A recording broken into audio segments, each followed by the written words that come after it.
Welcome to the Blues Fanatics Show. I'm Dave Yanni Riley, I'm Dan Ligori. and we are here with the one and only Mr. Buddy Reed. How's it going, Mr. Buddy Reed? Hey, good, Yanni. And you and Danny doing good, I hope. Oh yeah, we're doing real good. Trying to stay out the way, like you say. Yeah, right on. Trying to stay out the way. But Yes, how's sir. everything been going with you with this pandemic and all this crazy stuff going on? Oh man, I am. Yeah, it's. I'm getting tired of it. Aren't we all? Aren't we all? Getting definitely tired of it. My band ain't worked in almost just about a year. Yeah. And, When was the last day you guys worked? What, March something? But yeah.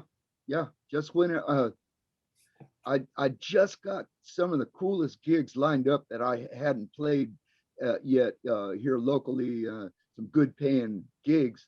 Finally, I mean, where I live, man, is a rough go for trying to play anything, especially blues, man, and so it don't pay much, and we finally worked our way into some good paying gigs, and you might know, like right 2 days later after I started booking these things, man, this thing shut everything down. So Yeah. anyway, that's the way it rolls sometimes, man. Yeah, it sucks. We was on our, what's that, March 24th, it hit around March. So March 24th, we were supposed to head over to Australia for 45 days and play some gigs, and all that got shut down. It was some good money too. And it was like, man. Shoot, man. But yeah, it didn't turn out to be something real serious going on. So Yeah, Yeah. it is, man. A lot of people has lost their life, and it's pretty tough, man. Yeah. We're living in a real strange time. Yeah. It's hard to believe it's almost a year. Yeah, Yeah. but that's okay, man. Things are going to start getting better, and I'm hoping I can start a new record with this record label I just signed with. mhm. I'm hoping it's going to be in hopefully the fall or something. I have to go down to Los Angeles to do it, but that's okay. I'm hoping it's open enough to do that. You got the material ready for it yet, or you still writing, or? Well, man, yes, and I got a few things. My material, anything I do ain't complicated, man. I if I don't have something don't come to me, I just steal it. From something. You know. So you do it the blues way, Oh yeah. I ain't worried about it, too much. Mhm. I've got they're taking a whole mess of my early stuff that I already did and re-releasing it, so I don't have to worry about coming up with something right away. Um, so that kind of takes some of the pressure off of me. But I don't mind a little pressure anyway, though. Right. Well, you definitely got to let us know when you drop that so we can Yeah. put it up for you, man. Yeah. You can count on it, man. So let's get into the history, man, because like I say, you grew up in one of those ages, man, where you was around a lot of good people, man, and got a real big education, man, and a lot of people can't say that. So tell us about, those when you was 13 and 14 years old, what you was doing at such a young age. Well, uh, uh, I don't know exactly where to start. When I was 13 or 14, I was just starting to want to play that guitar, and uh, I learned some real simple country stuff, uh, and that's how I started. And that's when we were talking earlier about getting past the pain of those of your getting your calluses to play Yeah. and everything. And so during that time, man, like I said, I had an older sister. She was a teenager in the height of the best of 50s rock and roll, which was very blues influenced. Uh, and the radio stations in those days, uh, they were playing some blues cats like John Lee Hooker and Howlin' Wolf and Bo Diddley, and even Chuck Berry was a very blues, and even Fats Domino, the Louisiana style stuff. Mhm. So I was hip to it. I loved it. I got hooked real easy, real early on, and so continued on. And but in my neighborhood where I grew up, man, it was a white bread America, man. There was nobody around that played uh, what I wanted to play. So I uh, I started to the folk thing came in about 1959, and that's when I latched on. That's when I hooked into the blues thing because it was part of the folk movement in the late 50s, early 60s. So that's how I got way off into the blues then. Mhm. So Okay, like I said, at an early age, you caught the bug real quick. yeah, That's a great thing when you can catch the bug real early. And never turn back. That's right. That's stay on the path. Yeah. well, you two cats are very fortunate that you have that bug, man. You Yeah. know, we all three of us, Yeah, we're it's saying, important. Yeah. Oh yeah, I yeah. agree, man. I agree. It's something, it's something real in the age of a lot of bull crap. That is true. Yeah, 100%. Right. So how Well, did you first meet Little Richard? I mean, I know we've talked about that. Talk about how you first got a chance to meet Little Richard and your time with him. Say that again, Danny. How you met Little Richard. Oh, well, I was touring with Big Mama Thornton. We were on the road with Big Mama, and I've been, I've been, we've been backing her up for years at that time.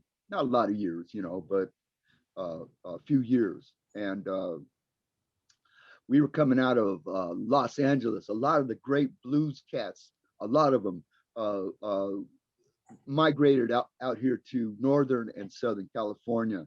And since me and Rod Piazza and Richard Ennis and Jerry Smith were Southern California boys, we hooked up with the SoCal bunch, which was uh, George Smith, George Hamaka Smith, and uh, they all lived in the same neighborhood, Watts district of Los Angeles. And Big Mama Thornton was one of his neighbors. We were George Smith's backup band, and we worked in a club down in Los Angeles called the Small Paradise for a long time. And he was neighbors with Big Mama Thornton. I had no idea about any of this stuff. And then Pee Wee Creighton, Eddie Cleanhead Vincent, Big Joe Turner, we all on and on, man. They all came in this, and but when Big Mama would go out, she'd take us for the backup band, and that's how I met Little Richard. We were touring, and we were on this what they call package show, with shows with these other artists, and we got to, I think it was Albuquerque, New Mexico, and Johnny Otis was on the show. He opened it up, and we were second up, and then Little Richard, and it knocked me out, man. I mean, I idolized Little Richard like everybody else, right. for a long time. I never dreamed I'd see him live, and there they was, man, a big old 10-piece horn band, and he had two of everything, two drummers, two bass players, and they were some heavy cats, man, and very, very impressed. And then the show went from there down to El Paso, and I looked over, I seen uh, Richard and his brother Peyton standing on the side of the stage, uh, looking at me, watching me, and then after we finished that night, um, Peyton came up, said Richard want to talk to me. Seemed like he wanted to take a bluesier direction. He loved the blues too, and anyway, basically offered me the gig, and he basically hired the whole rhythm section. Um, that stuff was done on the road forever. People would leave, come back, and leave and come back. You know, to play.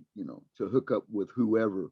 And so I'd been playing backup to that harmonica, man, for years. And I had Lou Walter, man, coming out of my ears, man, in my sleep. And No, that's a, yeah. you know what, and I was into blues way before I met Rod or George or any of them. And so I I, I was getting to the point where I wanted to do something of my own. And I thought maybe stepping off into Little Richard's band, no telling what that could lead to. And but I only ended up working with him for about a year, and that was 1974.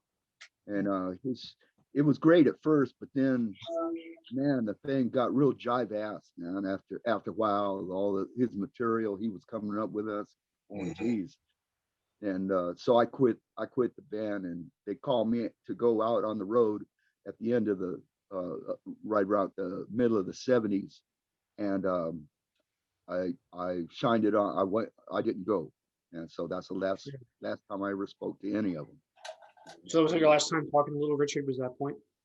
It was a great experience. What, Danny? What I'm saying is the last time you talked to Little Richard was when was it the night of 1970s? Yeah, it was. I've tried to contact his people somehow, but it's been impossible. I understand that when he passed away, he was down in Nashville or something. He never lived in a house. He lived in hotels, and I think he was at the International Hotel in Nashville when he passed on. And I wanted to find out about some of the other people that was in his band, and also his brother Peyton and stuff. A great little cat named Stanley Hemp Hill was the other guitar player. And when I first met Stanley, we were still touring with Big Mama. And I said, man, how'd you get a gig working with Little Richard? He goes, oh man, there's a certain amount of turnover. And so, okay. That makes sense. Yeah. So, yeah. That's true. Yeah. Well, it was working with Little Richard. I mean, was he a kind of guy that was like a mentor to musicians, where you look and learn things from him, or was he kind of a guy was takes the lead? No. He was the star, and we were, he wouldn't they wouldn't hire anybody on that didn't have their shit together, man. Yeah. So he hired players for their prowess on their instrument already. And he knew I could play because they listened to us, and we killed them, man, everywhere we went. With George and Rod and Big Mama, and so he had a very famous producer. His name was Bumps Blackwell, and Bumps produced a lot of famous records, and he was Little Richard's stage manager, and he was the one that would rehearse the band, like during the week or something, or some new material or something we had to learn. Bumps would teach us. So did you learn, what would you say you learned most from Little Richard? I mean, from the time playing, was there anything, one that as a musician you still think about that you learned and say, what, I learned from him this? I mean, is there anything, one thing? Yeah, yes, I did learn. Is there any one thing that you could say you've learned from him? Like one thing about the playing or anything that he did that was important? Basically, I learned stagecraft, and I wasn't really paying much attention to that aspect of playing when I was with George and them. I just played, I mean, we had a good time on stage and everything, but I learned how to present myself on with playing with Richard. And that's the main thing I think I took away from it. Is there something just about his presence, or just the way he was a person, that taught you that, or was it anything about Little Richard, or his name Little Richard? It was all one thing. He was the same off stage as he was on stage, man. So no matter when you got him, he was always the same way. I'm sorry, Danny. No, I'm saying, like, when you got him on Little Richard on stage, he was the same way on stage as if you talked to him after the concert, or Well, yeah, I mean, if he wasn't on stage, he was more laid back, of course, and I would go up and hang with them during the week, sometimes up at his place, and he always had a suite of rooms, and I would hang there and just sit there and listen and watch him talk to whoever would come in, and he was idolized by a lot of people, Oh yeah. and it was interesting. Yeah, but his he was Little Richard all through and through. He was not putting on any kind of uh, uh, uh, phony show stuff, man. It was Yeah. pure Little Richard, man. He picked it up out of Macon, Georgia, and church house type stuff, man. And that really put me on Yeah. my direction where I should be going, with my stuff. And Yeah. so yeah, I got a lot from him. Yeah, that's right. And you spent some time in Phoenix, Arizona, and from California. How did it? What brought you to Phoenix and end up playing with with Bob Cortor and musicians in the Phoenix area? Yeah, you know what? I I've been already playing up in Prescott uh, in a kind of a blues and country outfit, more acoustic style stuff. And uh, there was a guy, uh, Bill Tarsha and Susie. I knew them. I hooked up with them years before out in Michigan and Ohio. We played Ann Arbor and all those places. Did a lot of shows with a lot of the blues cats out of Chicago in those days. And then we went our separate ways, and our time in Prescott was done, and a certain amount of gigs we did. And I was getting ready to head back home. I knew Bill had moved to Phoenix. I said, man, what are you doing down there? You know, it's like the surface of the sun there in the summertime. And I said, what's going on? He was.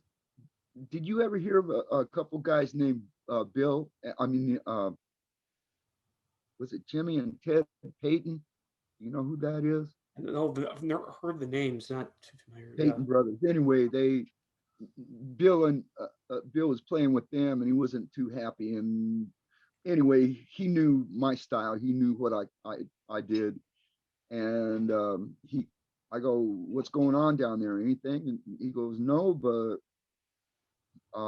would you be interested in coming down here and hooking up? And I asked him if we could use my name for the title of the band. And he put the phone down, and he asked. They were all sitting around, I guess, when he called me, and and he said no, we didn't have a problem with that. And I said, well, my band with Richard Ennis and Jerry has been Buddy Reed and the Rockets, and he didn't want to do that because Anson and Funderburg already had a band called that, I guess. I didn't know it at the time. And he said, how about the Buddy Reed and the Rocket 88s? And I said, okay, that's close enough. And so that started my time in Phoenix.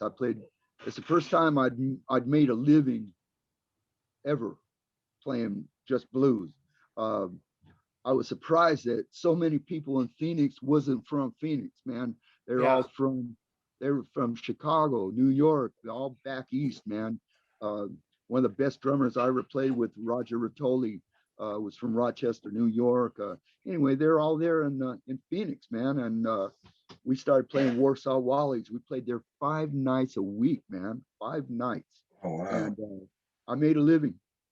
When did you first meet Bob Cortor? What's that? When did you get a chance to meet Bob Cortor when you were in Phoenix? Yeah, we would play Chewy's every now and then. And Bob had moved to Arizona from Chicago, I believe. Yes. He came directly from there. Yeah. And I met him back. He introduced himself and everything. We talked and everything. And one thing led to another, and I got, you know, how you do something for a while and you get tired of it. And so I kind of got tired of the bull crap with the, you know, the Warsaw Wally's thing. And me and Bob, it's a little cloudy, my memory about this part, how we actually hooked up playing. Uh, but I know we did. So, you know, I quit playing with Bill and them, and me and Robert and Rod and Bob had a great bass player, Scott Meyer on bass, and we had a pretty hellacious little quartet, man, and I had a good time. Yeah.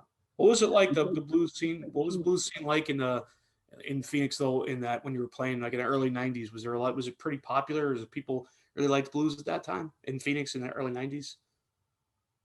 It was, yeah, yeah, yeah. Blues was pretty well established there by the '80s, probably in maybe the '70s. I'm not an expert on it, but Big Pete Pearson was living there, and uh, God, what's the little cat's name that wore the white hat all the time? Chico Chisholm. Chico. He Chico. he was there, and uh, George Bowman, and uh, there were some decent players there, man. Very good players. And so yeah, it was popular in Arizona when I got there already. Like I said, a big help was the all the influx of people from the Midwest and out there. You know, that was That came into Phoenix. Yeah. they came into Arizona and they were already into blues, so they Yeah. supported the clubs. You know. Yeah. Absolutely. Yeah. But I know you had an opportunity to meet Muddy Waters. I know that's circling back a little bit. Talk about what that was like. You know, Muddy. When I met Mud, Yeah, Muddy Waters. Yeah. oh man, Muddy was my main influence, still is, and I idolized him and I worshiped the ground he walked on, man. And uh, we were on to we got to the gig one night in at Smalls. This is in Los Angeles, and George goes, "Well, boys, we're going to New York." Oh, New York, fucking cool, you know. And uh, I didn't know we were going. You were stopping in Chicago, on the way out there, and sure enough, man, you know, we Chicago was a mecca, of course, of the blues, man. There's other places too, you know, down Yeah. south and Texas and different places, but Chicago is the main thing, main mecca, and that's where everybody came from up from down in the south. They came on up there, and there was a book called Story of the Blues, I think, or The Blues by Paul Oliver. And I read everything I could about Muddy. I'd read the liner notes on the back of the records, and I read everything I could about Muddy. And reading that book, I knew he lived on Lake Park Avenue in Chicago. And anyway, and plus, you know, by the time we got to Chicago, Junior Wells and Buddy Guy had hit it big, and you know, Chicago and the Blues Today albums with J.B. Hutto and all them were on there. So we knew about Teresa's Lounge and the Checkerboard and all that, and I was coming off a pretty heavy drunk. I was drinking heavy in those back in those days. I've been clean and sober for 40, probably 44 years now. Congrats. And but this was a long time ago, man. Anyway, I was pretty messed up. I was just waking up, and Richard's going, buddy, wake up, and we're driving. And it's early, wee hours in the morning, and we're pulling in Chicago, and we're driving past the Teresa's Lounge and the Checkerboard, and we were in the van with the equipment, Big Mama and George and them were in Big Mama's station wagon. We were following them, and it was very cool, man. Seeing those iconic blues joints, and we came up and turned the corner of the street, and I seen the street sign. It said Lake Park, and from reading that book, I knew Muddy lived on Lake Park. I said, Richard, man, we're by Muddy Waters' house, man. He lives right close to here. And next thing I know, Big Mom and them pull over to the curb. We pull over too, and out comes Muddy out of his house. And he comes out there. He goes, George, Big Mama. He goes, is this your band? He goes, y'all get out, come on in. And he was all spiffed up in his red silk robe, pajama robe and everything. And we got out, we piled out of the cars, man. And next thing I know, I'm sitting next to Muddy at his breakfast table, and getting served a beautiful Southern style breakfast that his wife had made. And just, I couldn't believe it. It was like a dream come true, even, and that was the start of a real good connection with me and Mud. Yeah. So was that like one of your favorite memories, having breakfast and with Muddy Waters? That's still something like one of your favorite memories. Oh yeah. Yeah. Oh yeah, man. Yeah, I'll never forget it. I thought, how it is, man. You go along and you're wondering what's going to happen to you. What's your life going to be like? Yeah. And milestone moments like that help to keep me on the right track, on the right direction. I knew I was doing the right thing. Yeah. If it's going to bring me to Muddy Waters breakfast table, just some little white dude from Rialto, California, sitting in Chicago, Illinois at Muddy Waters breakfast table, then I knew I was doing the right thing. Dream come true. Yeah. Did you learn anything from Muddy that as a musician that was like you still sticks with you? I mean, I know you got a chance to. Is there anything that you learned that you still from Muddy Waters about blues or just playing in general? Well, hanging with George and Big Mama and all those great black artists, man, they have there's a I don't know I don't know exactly how to put it in words. They have a thing that if you can even get close to that, being a youngster, a white guy, if you can just even get close to that, um, that I can't really describe what that is. Yeah. Is just way of being, man. There's a wisdom there that you acquire by being them, and I'll never be them.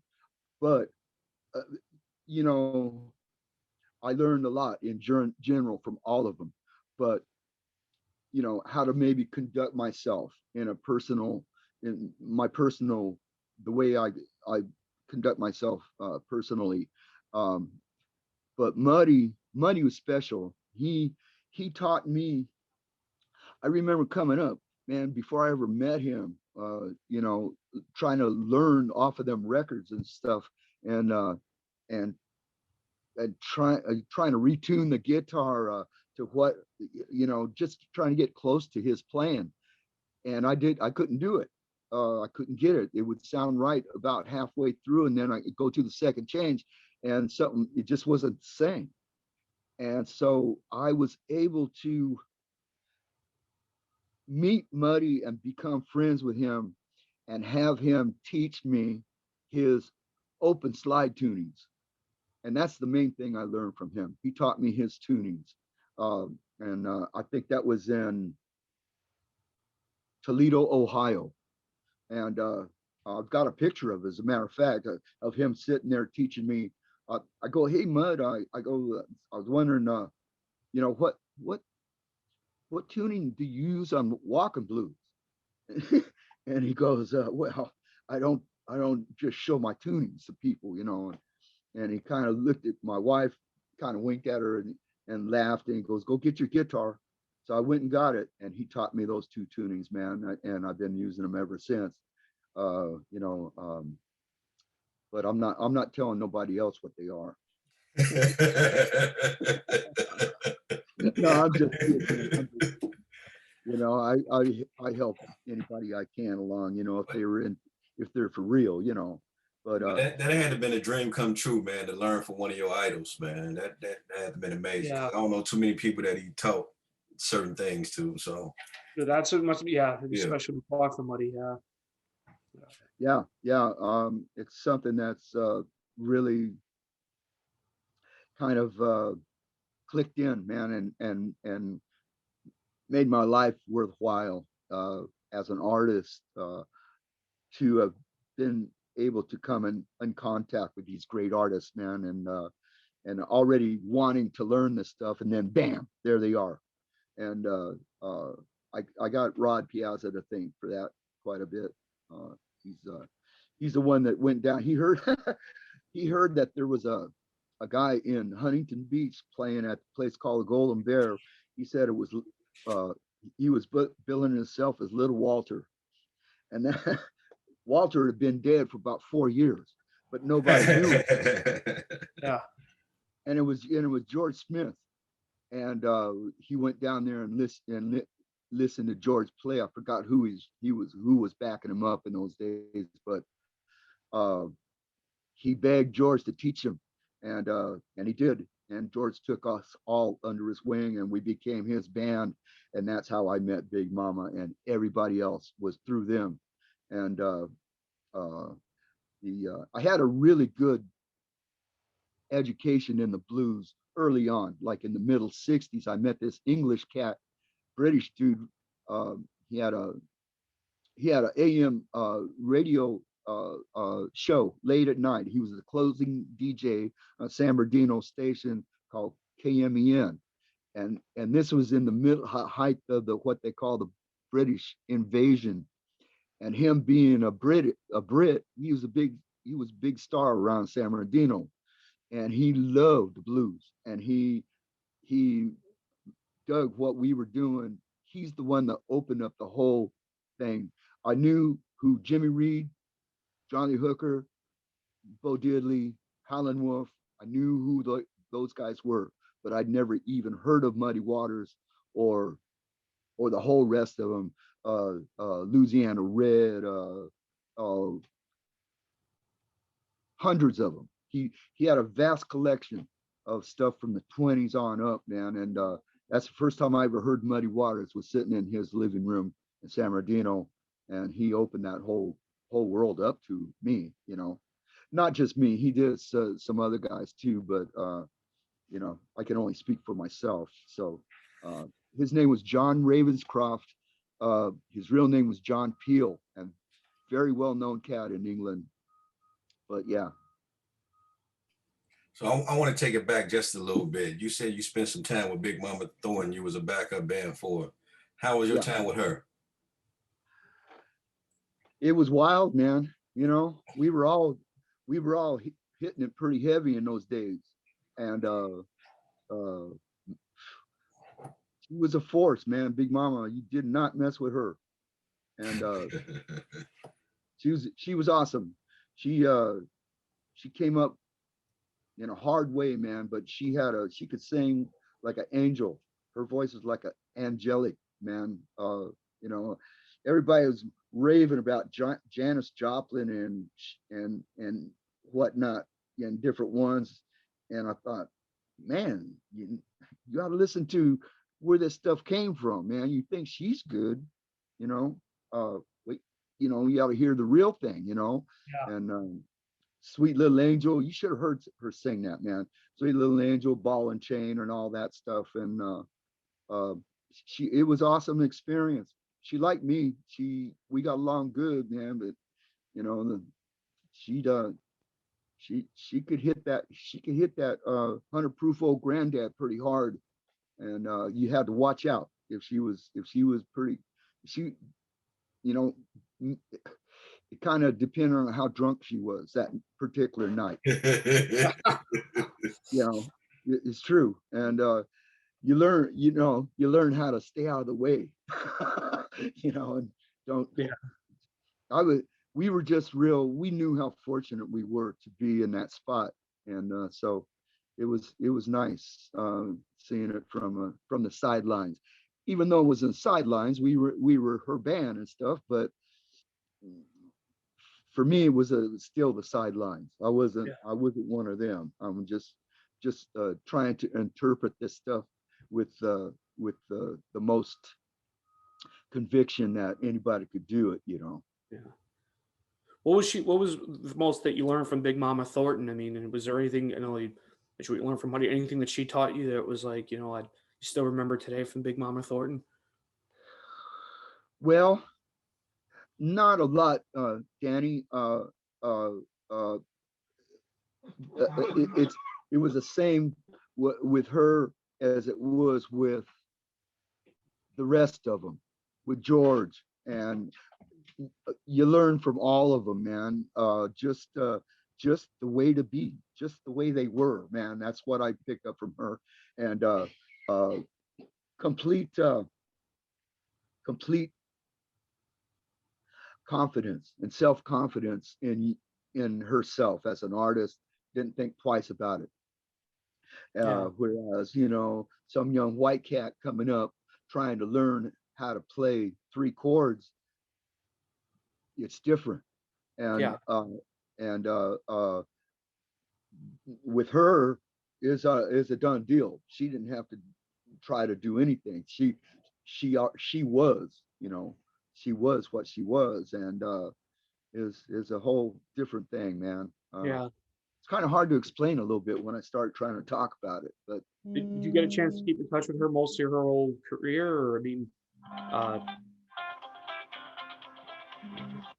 I'm sorry, that was my phone. did you get a chance to keep in touch with Big Mama Thornton through the years, even after No, no, man. Like I said, I had kind of a rough life I created for myself, man. yeah, Heavy alcoholic and drug addict, man, and it's just a blur, brother. From the time I quit playing with her, I went and hooked up with Little Richard for a year, and then I started developing myself as a solo artist, or a front man, I should say. But during that time, man, I was pretty messed up, and I I lost contact with everybody. yeah. How did you meet Hans Olsen? I know Hans is in Arizona. Did you get a chance to meet him? Well, Hans is from here, from where I was from, so we knew each other before he ever went to Arizona. And yeah, Hans a good buddy of mine. I respect him to the max. He's a great artist, and yeah, I know Hans. I noticed you sent me a thing on him yesterday, I think it was. I haven't had a Yeah, chance. he was on the recent blues Oh, show, good deal. Fanatics. I'm Yeah, looking. yeah, I'm looking forward to seeing it, man. I haven't yeah, done. I haven't checked it out yet, but I will. yeah. Absolutely. Yeah, it's that's great. So, what have you been doing right now to keep busy? I mean, anything as far as, like, I know it's with this pandemic, it's tough. What have you done to just keep going, and without with performances That's not right. being there? That's right. Yeah, we staying in the game, man. I've been I was I've been running 5 miles a day, but I I I've honed it back a little bit to 3 miles. So I'm going out and starting my day with a 3 mile run every day, and then little workout, and then I I'll come up. I'll at nighttime. Uh, I strap that guitar on every night, and just trying to gear up for when things open back up, and I go back to work. That's I'm destitute, man. Right. you know. I can't wait. My apologies. I've been doing like a million things at once. But let me ask you this. If it wasn't for the blues, what do you think you'd be doing right now? Since the blues been pretty much your whole life. Yeah, there ain't no answer to that, Yanni, because I you know, it's it's kind of I have no idea. It was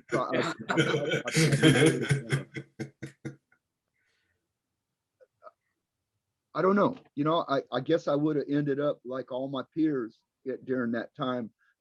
People that I grew up with and went to school.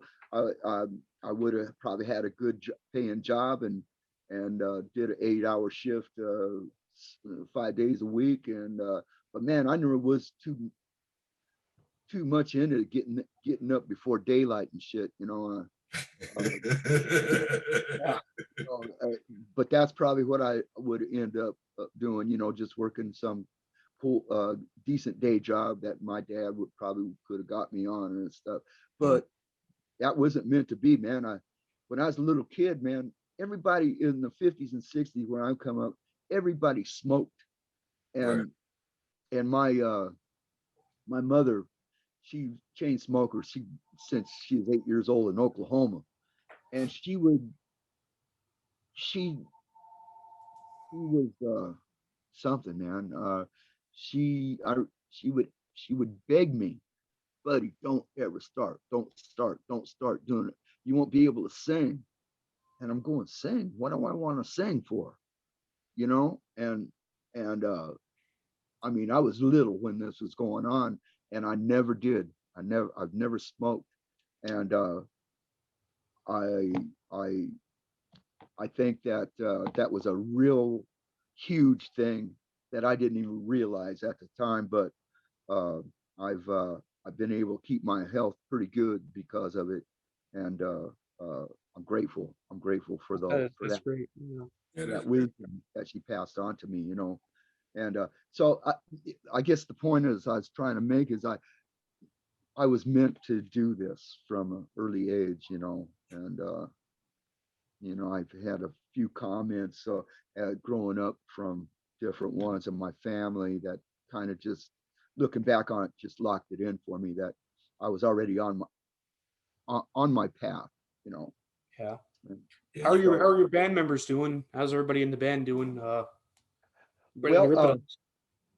when we were talking just now, that was Tim Bono on my trying to call me on the phone. Uh, he's my bass player. I think he's from LA originally, but he lives up here where we're at. And my drummer, uh, Rick Rhino, they're over in the next town over. They're doing fine. You know, they're all staying real safe and doing what they're supposed to do. And my band down south, that's probably who I'm going to record with first when this thing comes up. They're doing good. Everybody's staying safe, man. That's good. How about with you guys, with your bunch, Danny? Is everybody okay over there? Yeah, everybody is. You know, it's just missing doing things that you used to do. You know, I mean, it's not the same without going to live performances, and you know, it's totally different. You know, it's you miss Tell me, those days of tell me live about it, man. You're performances. right. I know, Yeah. brother. Do you ever play virtual performances? I know some blues musicians do that. Do you ever do play like on Facebook or on stuff like that? Well, not man. I got a full plate. Mhm. No, I've yeah, no. uh, and this, I'm waiting. I'm putting everything on hold right now Yeah. to get this record label thing done. And Yeah. and so I'm not worried about doing any of that right now because Yeah. I don't know exactly what I Yeah. should be doing and what I shouldn't be doing right now. And right. I'm talking to them tomorrow so I can nail it down a little bit more. Yeah. So I was going to ask you, buddy, what would be your advice to those that are young musicians that want to uh, get into the blues and want to make a career in doing this? What would your advice be to them? You know, whether they're singer, guitar player, harmonica, what would your advice for them so they can continue this legacy of this great music? um, well, as far as guitar goes, it's the same with harp. But guitar, somebody's coming up, don't try to copy Stevie Ray Yeah. or Clapton or Johnny Winter or any of them white guys. Go where they got theirs. You know, you go to the source. That's Right. where you should learn from. From the That's source. what, Yeah. yeah, yeah. Learn from Albert Collins, learn from Pee Wee Creighton, learn from T-Bone Walker, learn from all the Kings, man, and on and on. You know, Buddy Guy. Yeah. You know, that's my advice. That way you keep the genre pure that way. Sure. Yeah. And you know, I'm not putting those guys down. The White Cats, man. Yeah. They made it huge by Sure. doing that very thing, and happened to be in the right place in the right time to get a name and stuff, and it has helped the blues scene tremendously that these cats are out there. They were making it big when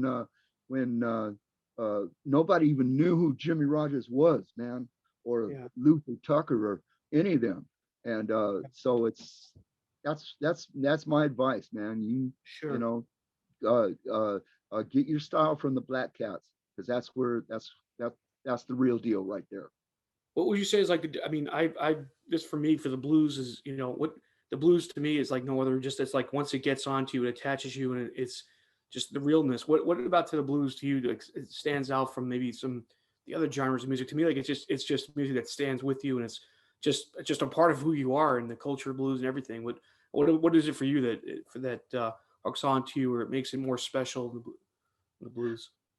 Well, Danny, like I said before, you and Yanni are very fortunate cats, man, to have come to the understanding of what to be able to have been in this influenced by a genre of music. Um, One of the things about the blues, to me, one of the main things is the simplicity of it. Sure. It's three chords, man, and with those three chord structure, you can paint it any damn way you want, man, and it's depends on what you want to choose to do. That's the beauty of the blues to me, is the simplicity of it, and because you can stretch out and wing it, man. You can put yourself into that. You can put yourself into that whole thing, man. If you just keep it simple, don't Sure. overplay the shit. You know, Sure. And just be true to yourself. find Yeah. a. I'm sorry. Just being true to yourself and being natural, right? I mean, I think that's the biggest thing. I mean, and Yeah, you've talked about it being true to yourself as a musician is very important. I think yeah, yeah. one of the biggest things you said also is a lot of young people that get into blues, they overplay it and don't have to. That's Right. right. That's Yeah. right. That's exactly right. That's the uh, that's the main problem. when,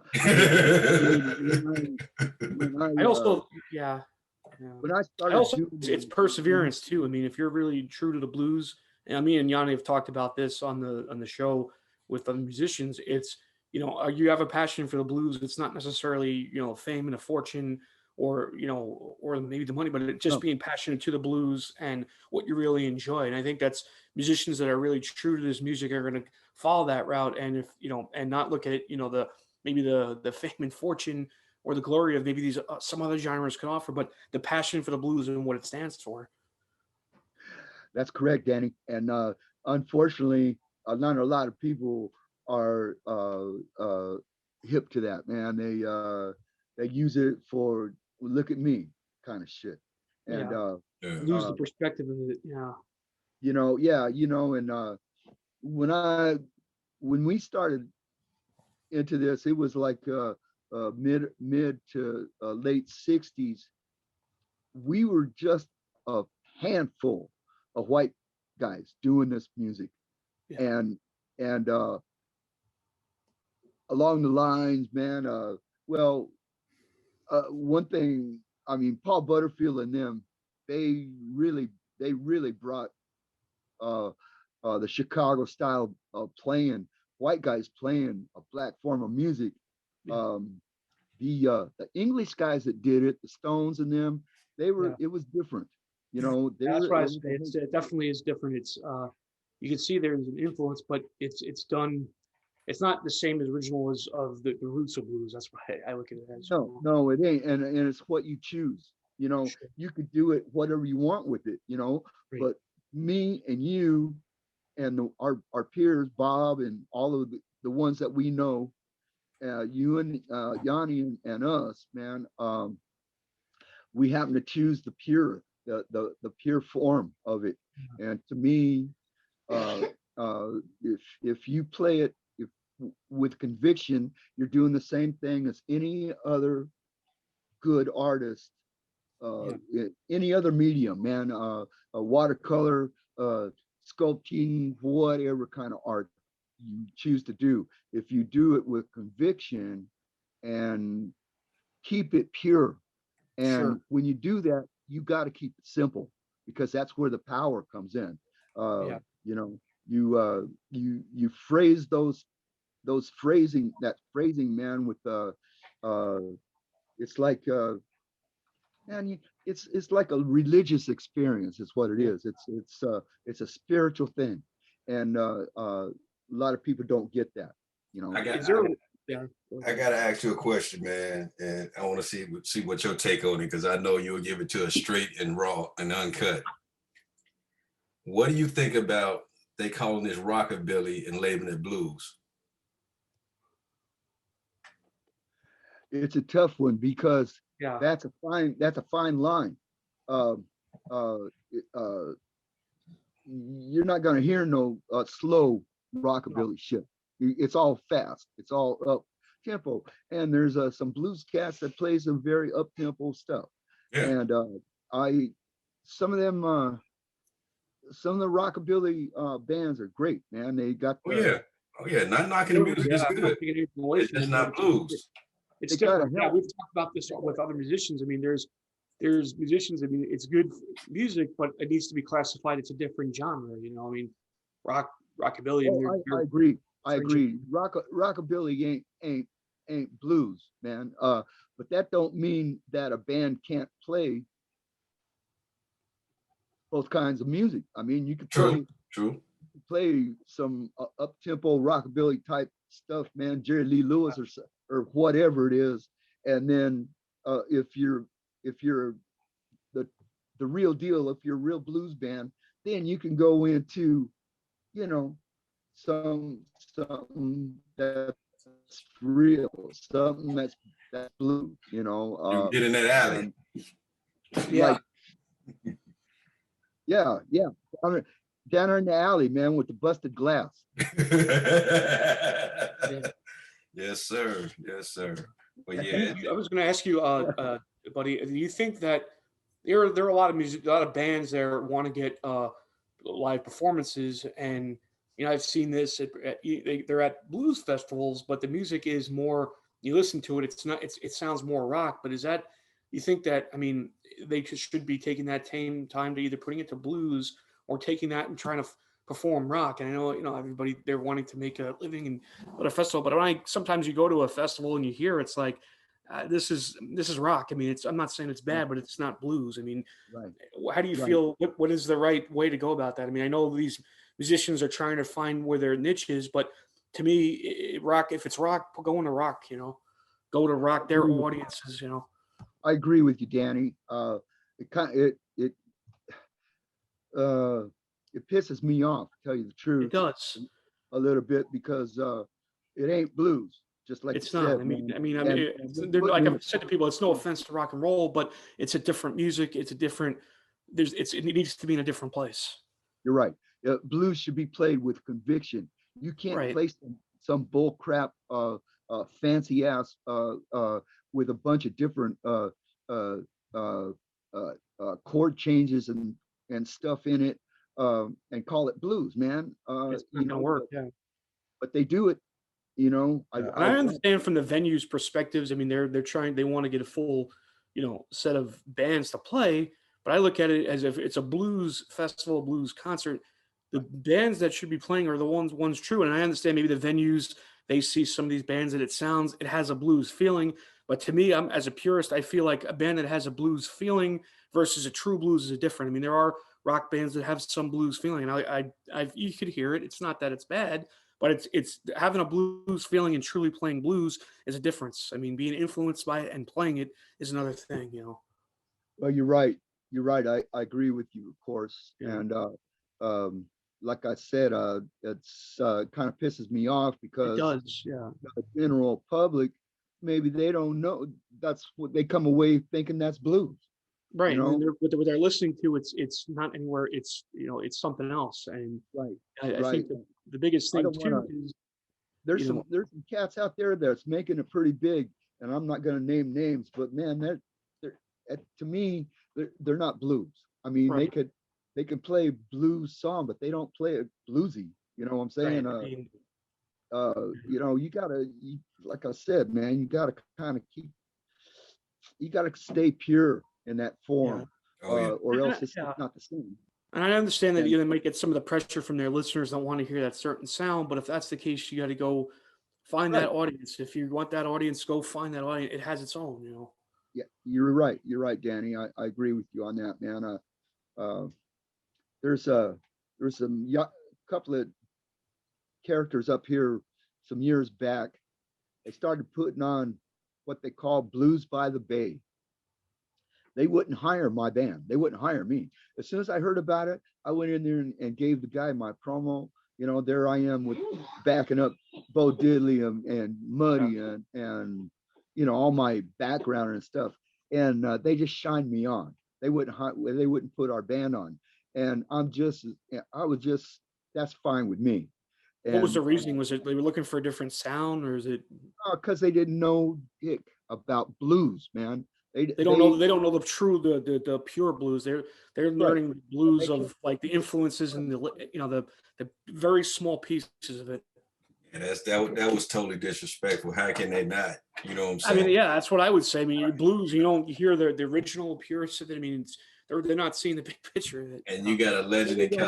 California. Yeah, that's They crazy. don't know. The guy that I gave the promo to, he kind of glanced at it and threw it up on the shelf behind him and started talking about himself and how he was into the he was talking about jazz and Yeah, it's a totally different that's genre. different. Yeah, Yeah, whole different thing, it's man. totally different And music. Yeah, I watched that Blues by the Bay thing go down and down. It got worse and worse every year because they because it's had not no. being true to the music. If it's jazz, they get claimed at a jazz festival. Jazz is a different Oh, music. yeah. You know. Yeah, and I dig some of the jazz stuff, but Yeah, you know it's not my thing. Uh, but this Blues by the Bay, finally they just quit, and because they couldn't find they didn't know what to look for to put they on don't there. look. They're not. They're looking And, for the wrong things and classifying it the wrong things. You know. that's Yeah, right, that's. exactly, Do you think that and the needs to be? We need to, as the blues we continue and we come out of this pandemic, these venues, these places need to learn more about what it is because I think that after hearing that, there's a disparity between what people think is blues and what it truly is. I mean, it's the seems like there's on a different page. I mean, what they think is, I mean, a lot of the venues they think is blues is clearly not. And do we need to, as you know, as people and blues enthusiasts, be able to show them and say, hey, this is really what blues is, and not what you're looking to put on is good music, but we need it's not it belongs somewhere else, you know. yeah, I know where you're coming from, Danny. I of course I would welcome kind of an enlightenment Do you on think that. that these places will open? You think that there's an opportunity that they will see it in a different way? Or, I mean, how to present it? I mean, that's what a question I ask Yeah, myself all the that's what I time was is, going to say. You're right. I know where you're coming from, but whether they will do that or not, it's hard to say. you gotta believe in it. You got to Yeah. believe in the Yeah. power of that music. Uh, uh, uh, Build it, and they will come. You know what I'm saying? Even here in this out of the way place, there's a strong blues following everywhere, Yeah. everywhere, man. There is. It's just And a matter of, yeah. Yeah. And but it's a cult following. And the thing is, what they realize, I believe, is going to come back to the pure form, because there's a lot of festivals before the pandemic was starting to go down because they was changing the format. A lot of the old guard people was running these festivals was dying out and retiring. So these new people was coming in, and they started putting more rock and blues festival. It's like the King Biscuit Blues Festival. That's one of the biggest festivals in the States. It's been going down every year, because they putting rock bands in instead of blues bands. No, they're So, rock. and a lot of people are starting to complain. So they're gonna have to come back to the pure form in order to get that crowd back. And I think that as musician people, just being like we've all three of us have said, just being pure, and the ones that want to, maybe go into rock or these other things, that's fine. But there's other places for that, and we need to stick to the bands that want to truly be blues, and whoever wants to change to other genres, and that's their business. Yeah, thank you, man. I appreciate those that sentiment, and I agree with you 100%. I think I've met musicians myself, and me and Yanni have talked about they wanted to make it in career, and I'm like, blues, you can make it, you can be a blues musician, but then I know people that they went, and just decided to make a pop album because they thought they were going to make more money out of pop. And my thought is, if you're not true to the blues, well, and you're just looking for the money, then you're not a true person to the blues. If you're going to another genre to make money, not being true to who you are and the music, Yeah. Well, you're right, Danny, and you're not in it for the right reason. Sure. If you play blues, man, you could take pride in being a true artist. That's true art. And it's not like if you have a venue that I mean, there's a wide spectrum of Sure. style in blues, man. Sure. There's From Freddie King style to John Lee Hooker to yeah. to Lightning Slim. I mean, there's so many different versions of it, but in that aspect. Yeah. My band is a work in progress. And I have a very strong and heavy background in 50s doo-wop, black vocal group stuff, and black gospel, soul stirs, and stuff like that. And I include that. I'm directing my style with those influences, hopefully. And man, don't tell me I ain't no blues player, man, because me and you gonna have a problem if you tell me that. You know what I'm saying? I mean, I paid my dues, and I'm not into no bull crap. I'm into absolutely. I'm into something that's real and connected, man. It's not like I'm playing one set of blues and then doing something else the next set. It's committed to the music. It's all inner. Buddy Reed is the real deal. Yeah. Buddy Reed is the real deal. And then you understand the culture of the blues like me and Yanni have talked on the show, and to many musicians about the opportunity for blues musicians to get to know the fans and become part of the family and the community that this music offers. That's unique into the music world, is that it's a culture. And I got to tell people, the blues has that culture that's what makes it sets it apart. But that culture that is still there in a time that maybe these other musics, it's really not there anymore, where you can still prior to this pandemic have an opportunity to get a CD signed and opportunity to meet your favorite blues musician, where that is still intimacy in the culture of the blues. It's a part of who you are as a person. I mean, as music and as a person, and I think people need to know that too. Well, you're right, Danny, of course. And one of the problems I think Yanni brought up is nowadays all the youngsters, man, you gotta want this shit enough to research it. Enough to know where it started. Yeah.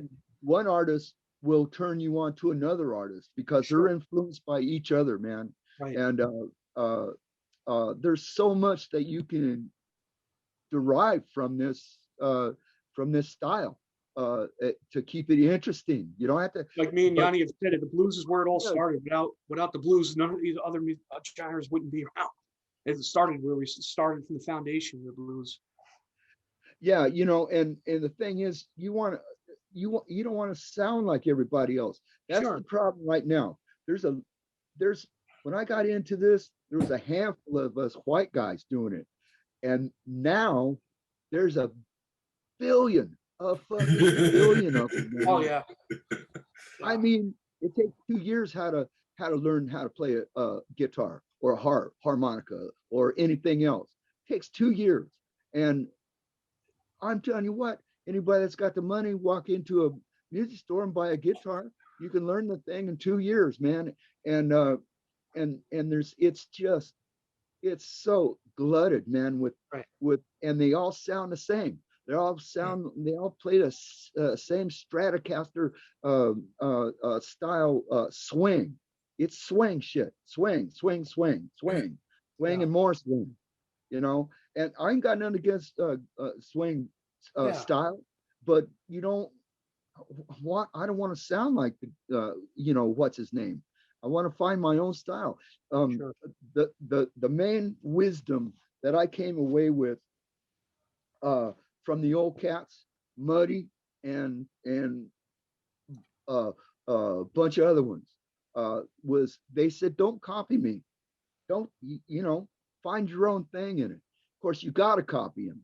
You got to copy them to come out of something, but I know what they need. You take what you learn from them, and you take kind of like the base of it, and then you kind of make it into your own. Well, that's right. And the beautiful form of this 3-chord form lets you find yourself in it. You can find your own style in this stuff, but you got to have background. You got to have background in it stuff, so you can draw from things, before you can start really actually molding your own style in it. You got to have background in a lot of different cats. If you're a guitar player, you want to get as close as you can to Albert Collins or T-Bone or any of the great players, man. You want to get as close as you can to them and do it and do it and do it and do it more and more and more and more until you're sick of it, and until you're doing it in your sleep. And that's what it takes. That's what it takes to mold your own style as a blues artist. And you gotta have some soul. That's true. Well, yeah, exactly. That's one of the big drawbacks about the glut of so-called blues bands, and what they ain't got no soul, man. Some of they got the lead singers are singing with some kind of white sounding operatic. It's a totally different concept. Yeah. It's hard to take, man. I won't, I'll step into a place, but if you're playing blues, man, you gotta sound black. You gotta have that black thing. And if it ain't there, then I don't want to piss on it. I don't want to hear it. I agree 100%. So buddy, you like any of the new guys that's out now? What's that, man? Any of the young guys? You listen to any young guys like Kingfish or Gary Clark or somebody? I don't know much about them, man. I tell you what, I know there's some great players out there. I know there's some real good ones, and some of them are, I can't say who is and who ain't adhering to the principles that we're talking about. Now, you guys know more about that stuff than me. I don't listen. I don't come in contact with much of the contemporary cats, man. I ain't got time. I'll hear something like every now and then. I'll go, oh yeah, man, that's good, but I don't go seeking it out, man. Right. I'm trying to survive as an artist and keep me and my family, above water. And so I'm not familiar with the Papa Chubby and some of them. I see them on Facebook and stuff here and there, but I really don't know much about them.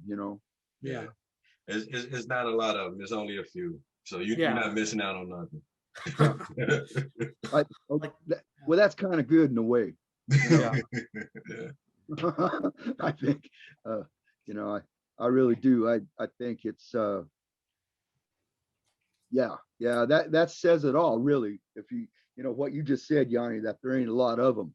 You know what I mean?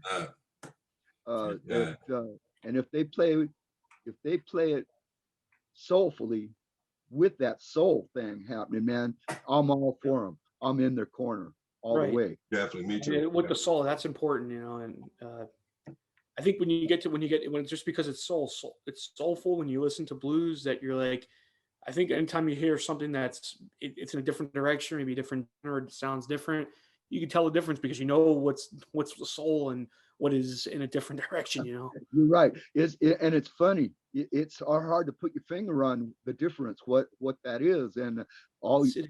But you know that it is. There's something different about it, you know. It's different about it, and it's like I say, when you hear it, it doesn't have the same it doesn't have the same feeling. I mean, you can listen to it, Right. and when you come after it, it's I'm not saying it's a bad music, but when you have blues with soul, it's something that sticks with you. You listen to a Muddy Waters song or Jimmy Reed or Jimmy Rogers or John Lee Right. Hooker, and still have the soul and feel that party Right. where and that's important, you know. That's right. That's right, man. They're not laying back, man. They're not laying it in there, man. Like, All true things, and like, yeah, and think about like blues. I've learned blues can be a good thing. Like you can have good feelings. All emotions is blues. You know, that's what I've oh yeah, learned. oh yeah, man. I've always thought that it's the same with the tearjerker, beer drinking country western and stuff. Sure. It's that's the when you sing about that hardship and those heartbreaking things, you Yeah. mainly you're looking for your next uh, uh, 25 cents so you can buy a bottle of wine, or Sure. you're talking about getting heartbroken, getting mistreated, something like that. When you sing about that stuff, it's an exorcism of those Sure. feelings. It makes Sure. you feel better, man. You feel better singing about it. It's Yeah. it's really cool, man. Yeah. You know, and blues ain't all all about sadness. You know, Sure. it's I It's agree. about hope. I'm glad you said that. That's Yeah, the it is biggest all. misconception of the blues, Sure. that it's a sad music. you're It right. is a misconception. I agree 100%. Yeah. Yeah. You talk about you're celebrating that wonderful man woman thing, you know, and there's a really good, really, and there's a humorous aspect to it. There's all it's many There's a faceted. hope. There's a lesson of perseverance and hope. There's many things of it, you know. And I think you said once, Yanni, you don't know the blues yet. Pay the rent. Is that you said that once? Yeah, yeah, So you could. I mean, yeah, yeah. yeah. I mean, Blues and is one of those things. Like I say, it's a lot of misconception of the blues. You talk to the young people and all of they say, "Oh, I don't listen to it because it's sad music." Because you don't know the blues. oh, You don't know exactly. nothing about it. Sit back That's and right. listen to this guy, listen to that guy, listen to that guy, then you come back and talk to me. Oh That's man, right. that stuff was great. Yeah, because Yeah. you don't know. Educate yourself. Educate yourself on the genre. Learn about it. Learn about it. There's some great blues out there, man. You can go from Sonny Boy Williams to Red House to BB King Little to Yeah. Johnny Taylor. Yeah. you know all No, those you're guys. right. Everybody got a different style, different Everybody's got a type different of style and blues, different man. way of doing it. Yeah. You You're want right. a little bit more swing? Listen to some Texas blues. You know, hey. Yeah. It's Yeah. a rich it's a rich genre, man. Stuff from the 1890s all the way up, man, through the 20s and 30s. The great ragtime players, and Oh yeah. Robert Johnson and them, Sure. and the piano players, and there's there's I mean, there's so much there, man, that a young cat can draw from. You know, but you gotta have a direction. You gotta kind of know what you want and what to go for. And so you have this music has to grab you by the Sure. heart and when that happens, then you will research it and you'll find what you And it want. stays with you, yeah. You know, Oh, yeah. I also think about important about blues is the character of blues musicians of the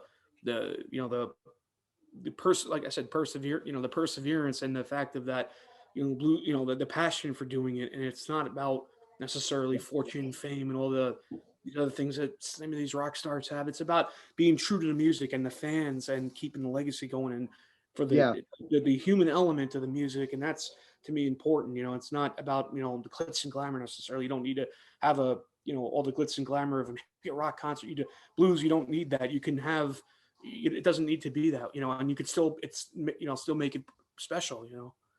I agree. I agree.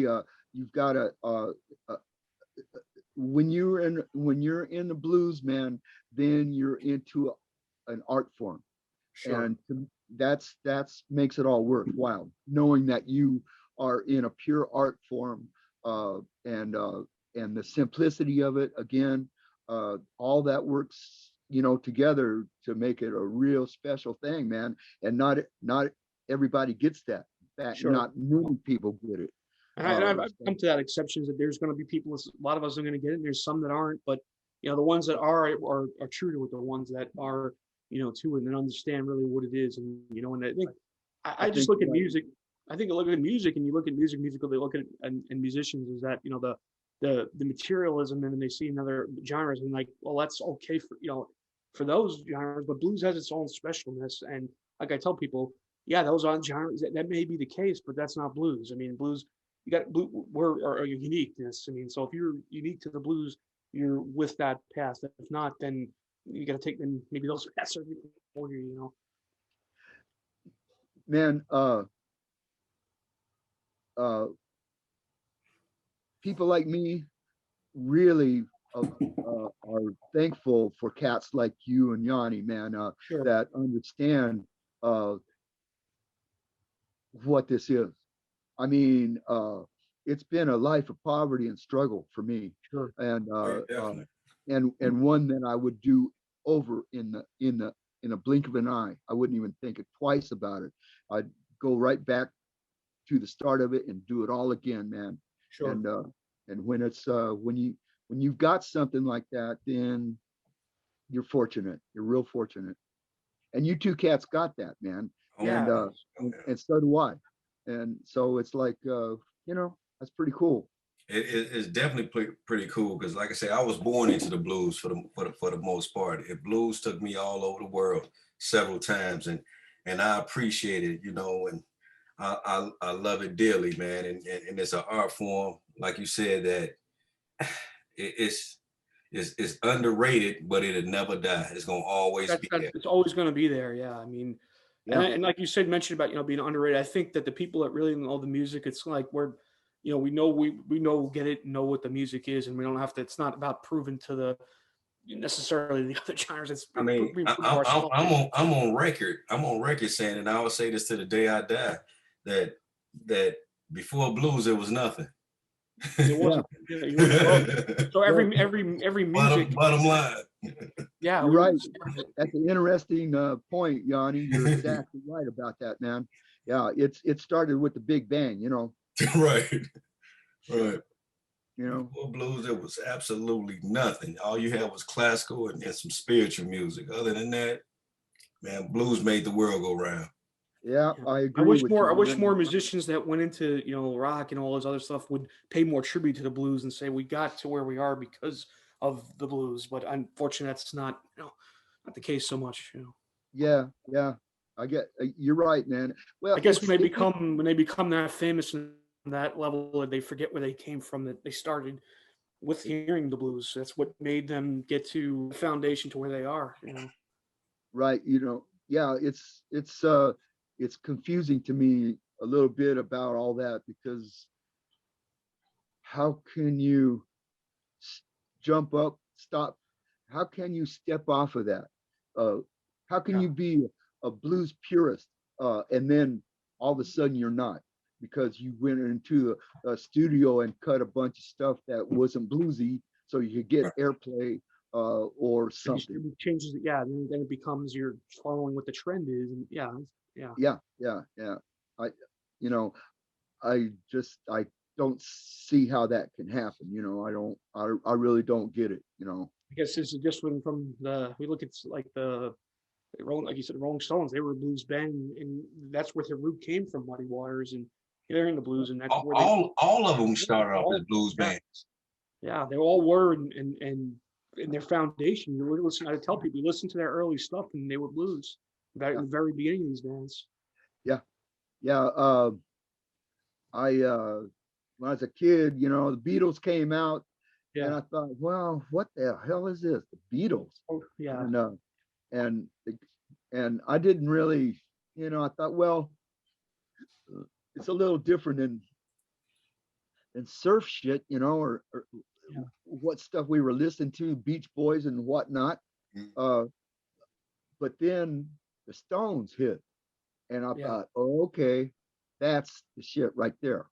And they were, yeah, man, they were they paid homage. I'd never even heard of Muddy Waters till they came out. yeah. And so, but man, what they turned into, I can't, I don't, It's yeah, different, very different. Yeah, yeah. Yeah. yeah, But I mean, I but could never, I that's could when never you do that. get that corporate dog behind you. You got to do what you Well, you told. got a corporate dog. You got to be told this is what's going to sell, get airplay. Yeah, well, you know what? They were on Chess Records. Yeah, you know, uh, it's quite phenomenal to me. But you know, it is what it is, brother. And yeah, we know what we know what we know what we know. We spend enough years in it, being purified in it, and I remember when we were, oh, like 1968, 69. No young black people want anything to do with this music, man. Uh, they that's it's it's a phenomenal thing that it's a uh, it's a black form of music, and it completely turned into a white genre. 98% of the blues bands, quote unquote blues, are white, Yeah. and it's weird, man. It's weird yeah, to me. But I remember coming up in 1969, 70, right in there, man. Like I said, none of the young black people want anything to do with this music, man. And we were, me and my peers, we were standing there, hey, with our hand up, we'll take it, I'll take it. And uh, I'm glad it happened. I'm glad it happened, man, because I got cats like you guys uh, uh, carrying it on, man. Oh, Uh, definitely. and we didn't have many like that when I was coming up, man. We just had to slog through. Thank God that there was a audience for blues in those days, but the audience was not black. There were a few scattered in there, but majority were white audiences. All the festivals, man, Yeah. everything. And it's kind of a phenomenon that it that they and the originators of this stuff, the great artists, they were more than happy for us to take it on. Not all of Right. them, they weren't real open, Right. or to it. Wolf didn't like us too much, and Albert King wasn't crazy about us. A little handful, but Right. But but the Albert King wasn't majority, crazy about nobody though. So That's right, that's right. But he didn't like nobody. but I don't care if you were black, brown, green, or purple, man. Yeah. You know, but man, cats like Hubert Sumlin, Yeah. who was Wolf's guitar player, he was a beautiful cat, man. And a great And guy. Yeah. me, me and him we hit it off, man. He he's my favorite guitar stylist. And uh, John Lee Hooker loved us. Big Mama loved us. George, all of them, man, they validated us gladly, and we were glad to be there, man, to take it on. You know, it's been a lot of years, man. But it'll never change for me. You definitely played your dues, man, and you solidified yourself in history, man. So you should Thank you, Yanni. appreciate that, man. That's a big deal. So let me ask you this. All right. So overseas in the States, it's two different crowds. Why do you think that people overseas love blues more than our own people here in the States? Because I don't know. I think I've thought about that. And, you know, not that I've had a shot at that audience too many times. I've only been over there twice. But I know what you're saying is true. And I think the Europeans weren't as racist as this country was. Okay. I think that's one of the main things. They were way open to they were open arms to Wolf and to all the early cats that Muddy and all of them that went over there. And while they, at the same time, while they're over here, they're struggling on that chitlin circuit, being treated like shit.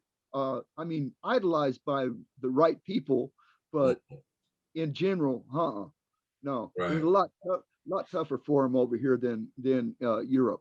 And I think Europe, that's the main reason why they were very widely accepted. Also, Japan.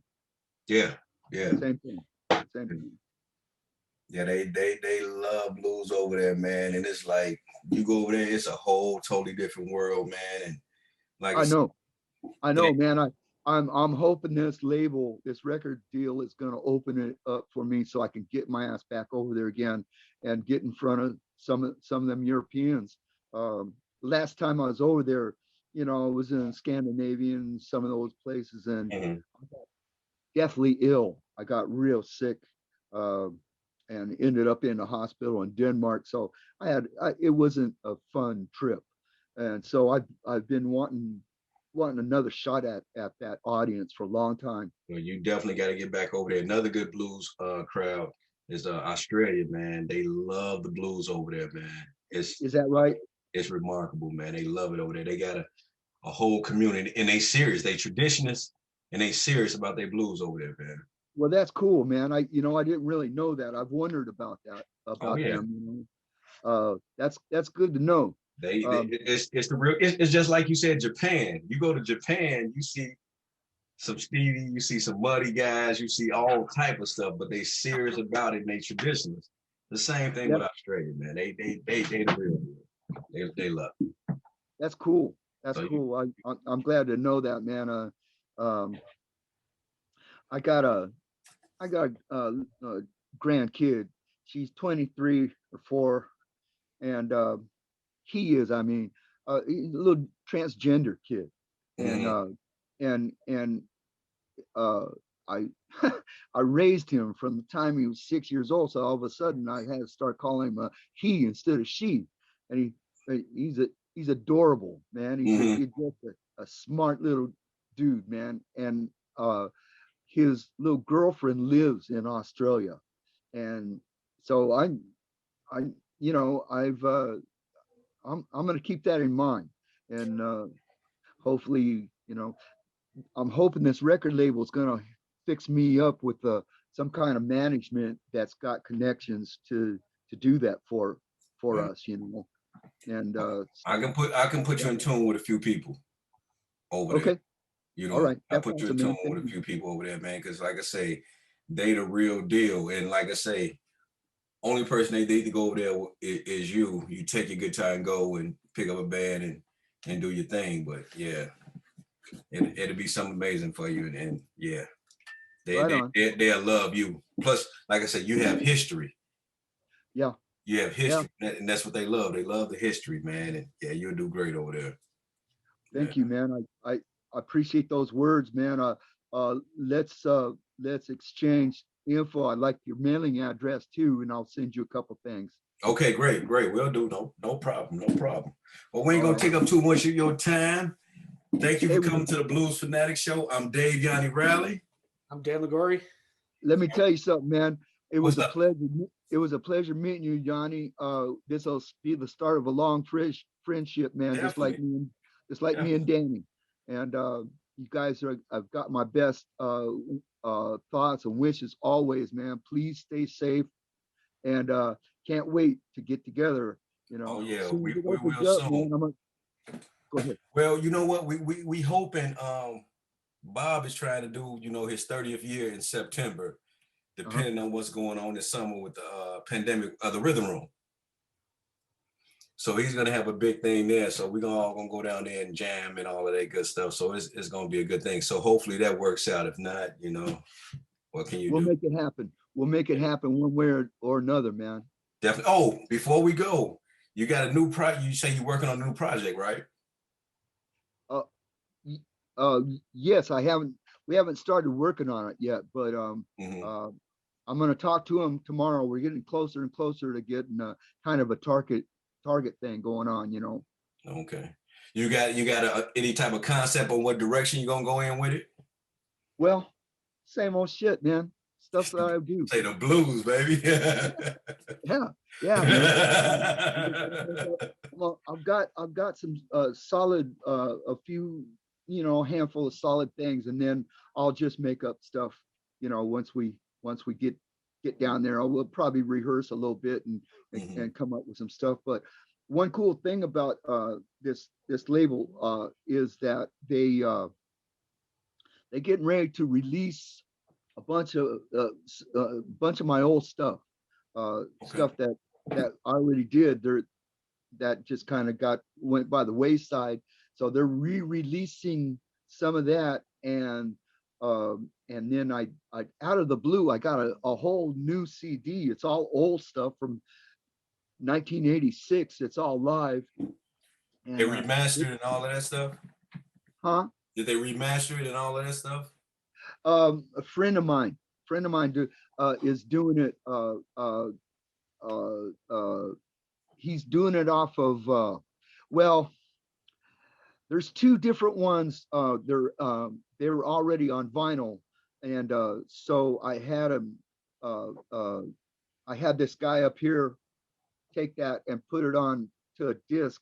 It came out a little thin sounding, and they're not my favorite records anyway. But they were on prevalent labels, Electrify and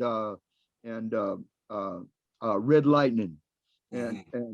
and but I'm not crazy about the sound. I'm gonna see if my buddy can fatten it up. But the one that I am pretty excited about just came out of the blue. I didn't even know it existed, man. And he got there's about 63 minutes of live material, and they're gonna release that. I think that'll probably be the main one that they do first, that they're gonna do a release on.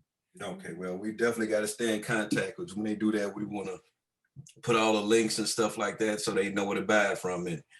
Well, I And all love that that, good man. stuff. I'm So, glad that we hooked up, man, and I appreciate Danny hooking us up, man. And it was a pleasure talking to you cats, man. I know. Thank you. Thank you for coming out. We'll see you again soon. Yep, yep. You take care of yourself, man. Definitely. You All too, right. brother.